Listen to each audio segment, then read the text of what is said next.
In JavaScript, the array last index of method returns the last index of a given element. First, we'll need an array. So let R equals an array with 1, 2, and 3.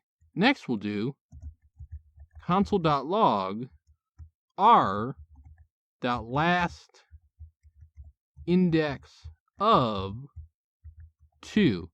That is saying, print out the last index of the element 2 in R. Given 2 only occurs once in R, this will give the same result as if we had used index of. If we run the code, we'll see 1 printed out. Let's change this example a little and see what happens if we pass 4 to last index of. 4 is obviously not in R, so what will last index of return? Again, because 4 is nowhere, in this case, last index of will act identical to index of. If we run the code, you'll see last index of returns -1 when it doesn't find the element. One last thing to add, last index of can optionally take a second argument. This argument is the index to start looking at. As you might gather, this argument is only useful when dealing with duplicate elements. So, let R equals an array with 1 and 2 2's.